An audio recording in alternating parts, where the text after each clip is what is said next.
Well, we're on a great lesson tonight. We're starting out with personal initiative. And this is a great lesson because it's the action-producing portion of this philosophy.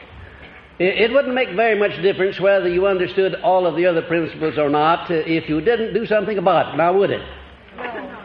In other words, the value that you're going to get out of this philosophy will not consist of anything that I will say in these lectures, not consist of anything that I put in my notes, nor anything that's in your lessons, or anything that's in any of my textbooks that you'll be reading. That's important, but the important thing is what you will do about all of this. The action you will take to start using this philosophy on your own personal initiative. Now, there are certain things, certain attributes of initiative and leadership, and I want you to start in and grade yourself on them. And there are 31 of them. I'm going to make comment on the ones that I consider of greatest importance. Incidentally, this is a grading of yourself on these qualities will be the first step toward making those qualities your own. I don't believe that I need to make much comment on number one, on a definite major purpose, because obviously if you don't have an objective in life, a major overall purpose, you haven't very much personal initiative. And that's one of the most important steps to take, is to find out what it is you want to do. Maybe if you're not sure what you want to do over a lifetime, let's find out what you're going to do this year, the remainder of this year. Let's set our goal not too high perhaps, but and not too far in the distance. If you're in a business or a profession or a job, your definite major purpose certainly could enable you to step up your income from your services, whatever your services may be. And then at the end of the year, you can review your record and reestablish your definite major purpose and step it up to something bigger, maybe to another one-year plan, or maybe to a 5-year plan. But in other words, that's the starting point of personal initiative, is to find out where you're going and why you're going there, and what you're going to do after you get there, and how much you're going to get out of it financially. You know, the majority of people in this world could be very successful if they would just make up their minds how much success they want and in what terms they want to evaluate success. There are a lot of people in this world who want a good position and plenty of money, but they're not quite sure just what kind of a position or what kind of money, how much money they want, or when they want to get it.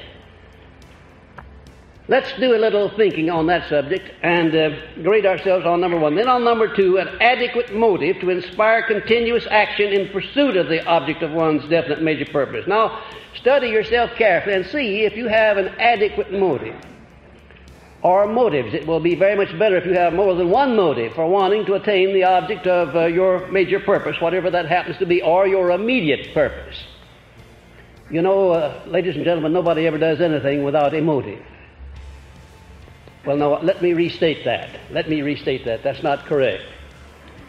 No one outside of the insane asylum or a person who is off balance may do a lot of things without any motive whatsoever, but normal people move only on motive. And the stronger the motive is, the more active they become and the more apt they are to act upon their own personal initiative.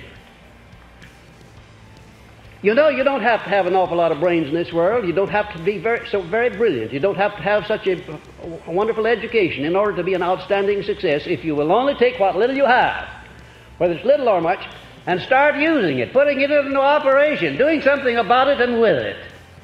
And of course that calls for initiative. And number three, a mastermind alliance, that is to say friendly cooperation at least, through which to acquire the necessary power for noteworthy achievement. Take the initiative now and find out just how many friends you have that you can call on if you were in need of something in the way of cooperation. Make a list of them. In your notes, make a list of the people that you really and truly could turn to if you needed some favor, if you needed an endorsement, if you needed an introduction, maybe if you needed to make a loan of money. And incidentally, unless you have all the money lying around that you need, the time might come when you need to make a loan. Wouldn't it be very nice to know someone that you could turn to in the case of need and get the money you need? Of course, you can always go to a bank. All you have to do is to give 4-for-1 security, government bonds, and you can get all the money you want. But there are times when you want medium sums perhaps, or you want other favors comparable to the borrowing of money. And you need to have somebody, the acquaintance of somebody cultivated so that when you turn to them for favors, you can get them.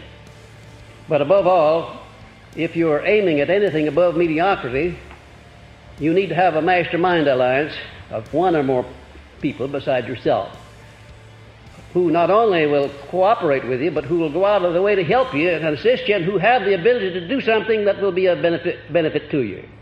And it's up to you to take the initiative to build those mastermind allies. You know, they don't just come along and join you because you're a good fellow. You have to lay out a plan, you have to have an objective, and you have to find the people suitable to make up your mastermind alliance. And then you have to give them an adequate motive for becoming a mastermind ally of yours. Now, incidentally, I happen to know that the vast majority of people do not have a mastermind alliance with other people. And don't be afraid to grade yourself 0 on this one if you don't have one. But next time you come to grade, don't grade 0. Grade higher than that. And the only way you can grade higher, if you grade 0 now, is to start in and find at least one mastermind ally that you can attach yourself to right now, in the beginning. Number 4, self-reliance in proportion to the nature of your major purpose. Find out just exactly how much self-reliance you have.